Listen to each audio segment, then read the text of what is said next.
Hello, everybody. It is day 16 of the Clean 21 program cleanse. I am feeling good, feeling really good, feeling just so happy and so grateful that I'm doing this cleanse and that I have committed this far to it. Certainly feel a shift in the way that I think about food and my relationship to myself in terms of my body image and just being super, super committed to being healthy. And I've said this before, but it's worth saying again. If you haven't seen any of my other videos, I'll tell you again, taking care of your health is the best form of activism that you could possibly be embarking on today. And you could do it right now. You can do it right now. It starts with your mindset, really. Everything starts with your mindset. There's a story that Uncle Bruce always talks about when it comes to beliefs and how important beliefs are. Of course, he wrote the book, Biology of Belief, so everything he talks about, whenever questions come in, they're always really coming back to, well, what's your belief about the matter? Because the science shows that your belief actually controls your biology. It's a huge, huge part of the reason why our bodies are and our cells are functioning in the way that they do. It has a lot to do with our beliefs, the programming that we have. And he has a story about people in the South and the Bible Belt of America that drink strychnine poison in toxic doses. Of course, like any strychnine poison, you don't want to drink that. It's going to be toxic, but they drink a lot of it in this, get into a religious ecstasy kind of state and have this really strong conviction that God's going to protect them, drink the poison, and God's going to protect them from getting hurt and injured by it. And in these cases, they actually do survive. Like they don't have any negative consequences of this. Now, sure, I can imagine there's got to be people out there that have drank the strychnine and did not have a good outcome, but there are the people that do. So they're drinking toxic, poisonous stuff, and they're totally fine in their health. Now, that in terms of belief is the fact that they're so strongly committed to this idea that God's going to protect them, that when they have something like strychnine come into them, the cells just don't metabolize it. It doesn't affect them. I guess you can't metabolize strychnine, but it doesn't poison them. So, think about that when it comes to the food you eat and things like, oh, well, there are certain foods that are bad for you, like sugar is bad for you, or gluten is bad for you, or this is bad, that's bad. Well, I mean, if you could drink strychnine poison and be healthy and be fine, then what's the big deal with sugar? I think, again, belief has such a huge part to play in this whole story. So, unfortunately, or just the reality of the situation is we're not conscious all the time throughout the day. I mean, conscious in the sense of being present in the moment, mindful of our true existence of who and what we are in that moment. Our mind is moving around all over the place. So our subconscious is taking the wheel like 95% of the day. So the thing is, when it comes to eating and taking in certain stuff, there's food out there that is just toxic. There's a lot of processed refined foods that have preservatives and are GMO modified to basically be resistant to pesticides so that they can just grow these like products like corn or soy in huge monocrop fields and just spray them down with this toxic stuff. And that way they can stop the plants from being eaten by bugs, and then you can eat the food. But the thing is that the toxins from the pesticide actually go inside the food. So when you eat that stuff, the GMO stuff, the non-organic GMO stuff, you're taking in that poison. And there's been a huge uptick in these gluten sensitivities, and you should really look into that. If you haven't any clue about glyphosate and the effect that it has on the human body and the prolonged exposure that we've had as a population to this, definitely check that out. It's pretty crazy. So with all that being said, I'm just like, there's no thought in my mind about going back to eating any of that stuff. It's like it's super important to me to be very picky about this. I've said this before, that I don't want to be a food Nazi. Like if I go to somebody's house and somebody offers me food that they just cooked and it was not with the best ingredients, I'm not gonna turn that down. I'm going to be mindful about that. I'm going to be extra thoughtful and put my intention into the food, that this is going to be good for me. I think it's almost worse energetically to refuse something like that somebody's given you. Of course, there's like allergies and sensitivities to things. Like, I'm not interested in having milk. If somebody offers me a glass of milk, I'm going to say no. But if there's like milk in some chicken cutlets or something, I'm not going to be freaking out about it. So I'm not going to be a food Nazi in that way. But when it comes to how I feed myself, I'm going to be much stricter about that going forward. It's super important to me. And because I just feel so much better. Today for lunch, I had a lamb stew. It was just so good and filling, but just don't feel bad at all. Everything was organic. Everything was naturally farm raised, pasture raised, and all that. Carrots, onions, mushrooms. These are all whole foods that are just good for you. And you feel the difference. You really feel the difference. There's so much issue with obesity and being overweight, and especially in this country. I mean, this country is turning into, it has become that humanity in the future of that movie WALL-E, the Pixar film WALL-E. I mean, that was a kind of a cutesy depiction of the reality that we're in right now, but it's just like the obesity is insane. And there's a story that the American Medical Association just put out a mandate that says that doctors are no longer able to tell patients that they're obese or morbidly obese because of the way it hurts their feelings. Now, whether or not doctors are going to follow this or not, the American Medical Association put that out. You could look it up. This is crazy. This is crazy how we're excusing this type of behavior. It's not good to be obese. We shouldn't make people, shouldn't be mean to people, but we should be encouraging each other to be healthy. And it starts with taking care of your own health. It's not easy. I brought up but it can be if you work at it. It works if you work it, right? In that documentary, Fat, Sick, and Nearly Dead, the thing that really got me to want to do a juice cleanse in the first place was the story of this guy that Joe Cross, the maker of that documentary, was doing his juice cleanse, touring America, this Australian guy, and just kind of putting himself into the hell kitchen of just like, I'm doing a juice cleanse and I'm going to go to America and I'll have all the temptations to eat like crap. He had a pretty profound story and change in his life. But the best part of this movie was this guy that he met on the road, who's morbidly obese, a truck driver, was eating all the crap, all the bagged foods on the road. And he was pretty much on his way out. He was, give it a couple more years, maybe less, he was going to die. He had all sorts of comorbidities, let alone being super obese. He ended up getting motivated to do this juice cleanse. He went to a doctor, had it all approved. This guy went through such an insane transformation in his well-being in a relatively short time by doing a juice cleanse. That blew my mind. So it's hard to make these changes in your life, but if you're committed and you want to do them, then it's going to be easier than you think. You just got to take one step at a time. Don't beat yourself up, and just look at it like medicine. Do you want to get better? You have to ask yourself, do you want to get better, yes or no? And the thing is, medicine and pharmaceutical drugs are good treatments in a lot of ways, but we rely on them so heavily. It's like that red pill. If I just take this pill, it'll all go away. It's very submissive and doesn't really require much responsibility. It just takes some money, really. That's what the pharma and your willingness to just take what the doctor says as at face value. Now, this is not to put it all on the doctors either, because of course they say, well, you got to lose weight, be healthy, here's the nutritional pyramid. But even that is completely out of date. The nutritional pyramid that the FDA, I guess, our friends at the FDA, that they put out there, the base level, the thing that they want you to have the most is grains and starches, things like oats and just like basically carbohydrates, refined carbohydrates. You can look at the pictures. I remember growing up, you see the pictures burned into your head.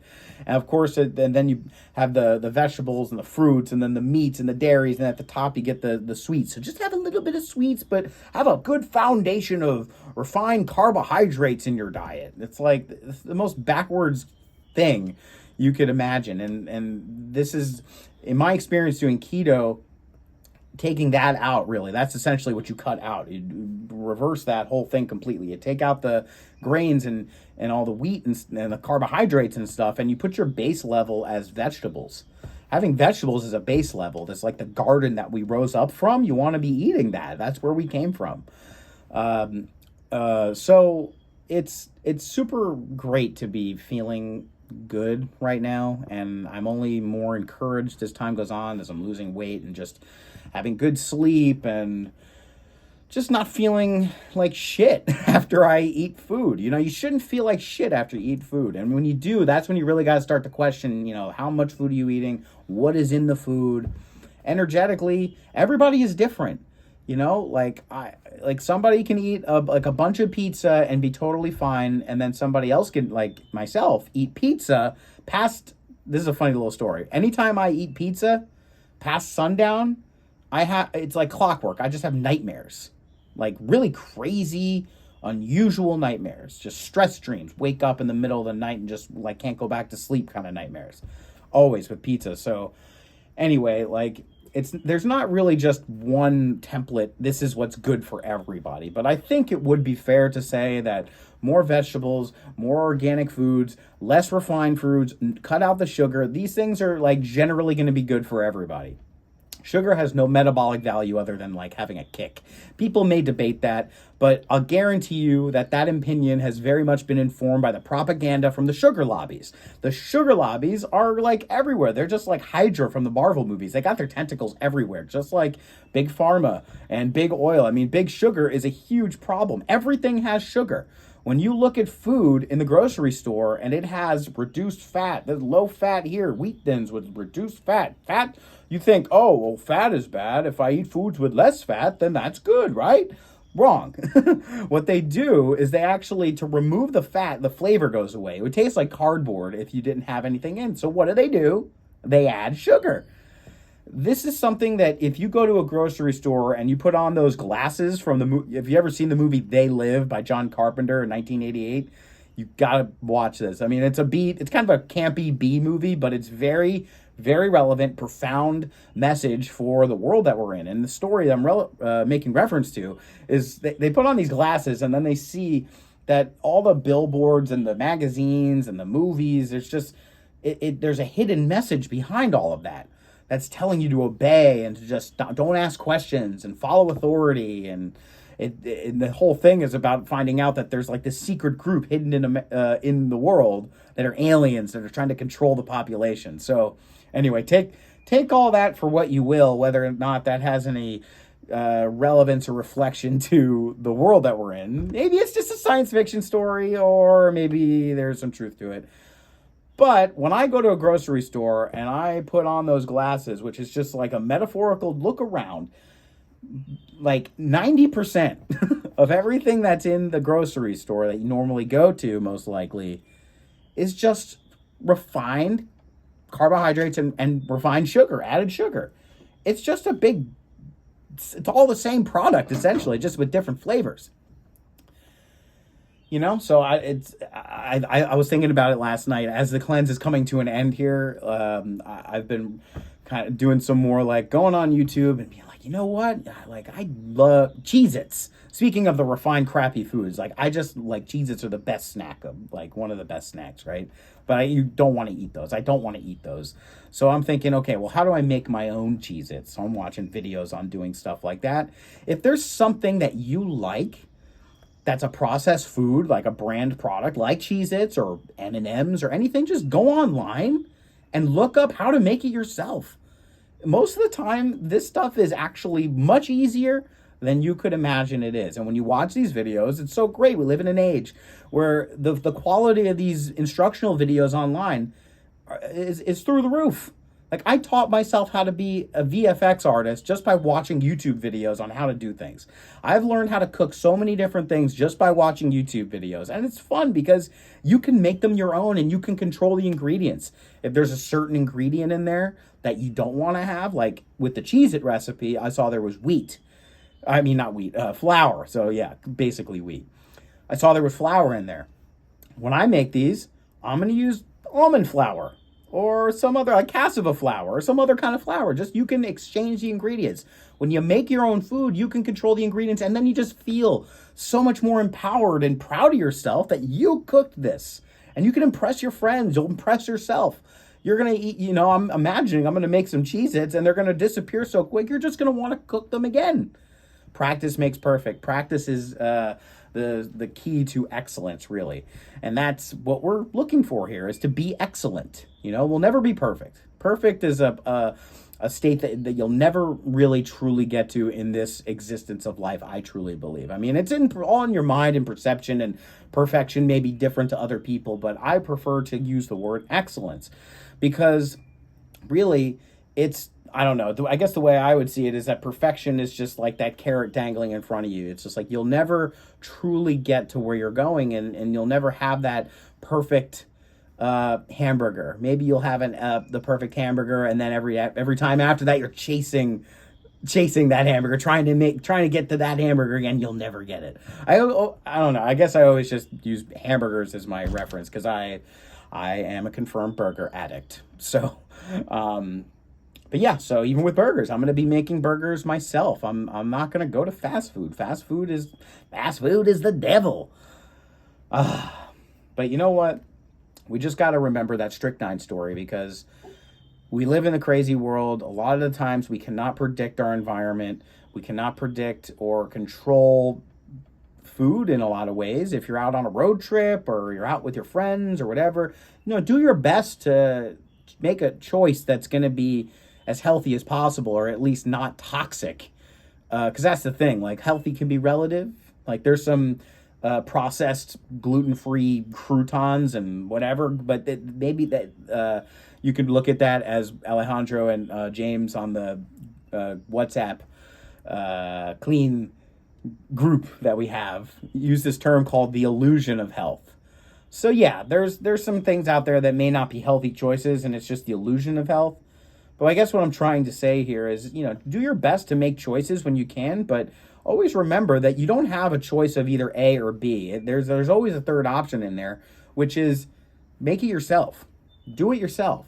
I know I don't have time. I got work. You know what? I don't care what you have to say about that. Most of the time, these are excuses that you're telling yourself. Make the time. Make the time. Do you care about your health? Do you want to live a long, happy life? Do you not want to feel like shit? Because the more that you keep faced with these two different proverbial options, and you keep making one or the other, well, one day I'll get to doing this. Oh, one day, time's going to fly by. Just like this cleanse, flying by. And you will have made so many poor choices that you'll feel so burdened and overwhelmed. Like, oh my God, this is a much bigger struggle for me now than if I had just taken the necessary steps, little steps along the way. So I see this cleanse as a little step along the way. And it's a very important one to me. I'm fitting into my clothes again. This is just like super great. I feel great about that.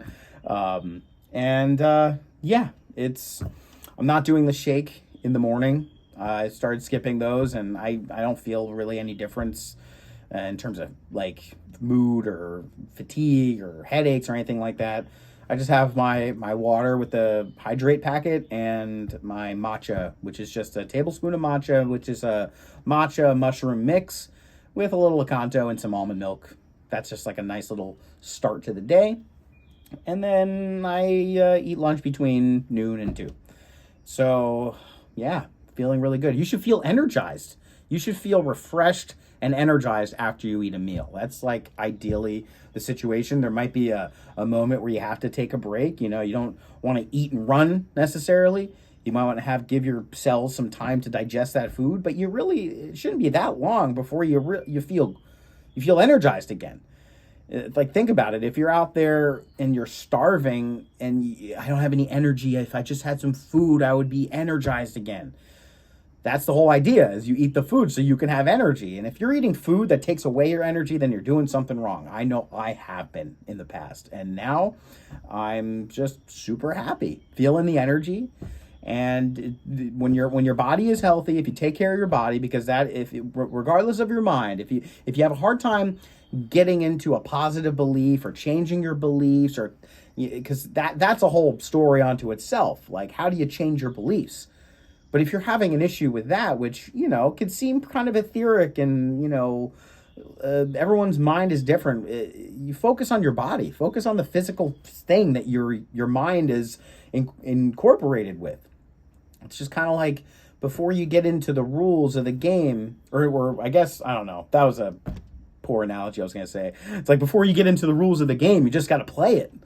I don't know if that really applies here, but your physical body is the thing that's right there that you can take charge of and be, mindful with. Because when you start feeling good in your body, then your mind will clear up. You won't be getting all of those mixed signals from like, I'm hungry, or, oh, I feel like shit, or this or that. The bacteria in your gut, I've said this before, has got a consciousness of its own. If you have an out of balance microbiome and you've got all this bad bacteria in there, you may be sitting there thinking, I'm hungry, when in reality, you're not hungry. It's the bacteria that's sending signals to your brain telling you that, the bacteria is hungry. But we can't differentiate between all of these thoughts. We just think, I'm hungry. We are a super organism, not just of human cells, but of bacteria. And it is crazy to think that the whole thing is consciousness. When you start to recognize that, then you can actually start to heal yourself. And when you heal your body, then you heal your mind, and then you can take care of your mind, focus on your beliefs. If you're not so burdened with all this stuff in your mind, the stress about it, then you can actually start to go through that reflection process. Oh, what are my beliefs? What is it that's leading me to want to eat certain foods? Or, I think I'm hungry. Well, let me quiet down. And where is this hunger coming from? Alejandro brought this up as a really good point here. Is if you're feeling hungry before you eat anything, just as a response, reflex behavior, just sit down, get quiet, close your eyes, and ask yourself, why am I hungry? Where is the hunger coming from? What is it? What kind of feeling is it? Is it a pressure? Is it an anxiety? Like these are all things that when you kind of check in, you start to realize most hunger is psychological, especially in the culture that we have today. So, yeah, take care of your body, take care of your mind, and you'll feel better. It's that simple. It's that simple. You don't need to take a pill. You don't need to take some sort of product that the out there, the environment is telling you to take in order to be better. That's kind of built on this idea that you're incomplete and you're incapable of healing yourself. So you have to rely and depend on some outside source to fix you, whether it's a pill or a treatment or this or that. That's not always the case. Sure, like if you get really sick and you need medication, that's like a trauma. You need to treat it. But a lot of this health stuff is preventative. That's the thing. Preventative health. We can prevent terrible health conditions by being healthy ourselves. Take care of your health. Take care of your health. And I'll just leave it at this statement again, like brought it up last night. The best thing you can say right now is community is immunity. Look at your cells, look at your body. Your body is a giant community. When your community is working in harmony, then you have a much higher probability for immunity. And that fractally extends out to the community at large. When we are working together in community and sharing a belief and a mindset, which I've been doing and I'm very, very grateful for in this cleanse, to have a community of people all doing this at the same time, that only strengthens the immunity. That gives you more support to know that what you're doing is right, what you're doing is good. So community is immunity, everybody. Community is immunity. Fear is the mind killer. These are like my two statements that I'm sticking with this year. They're my mantras this year. Anyway, I hope you're doing well, and I'm so happy that I have this opportunity to talk with you. And I'm feeling good, so let's keep feeling well together, everybody. All right, everyone. Take care.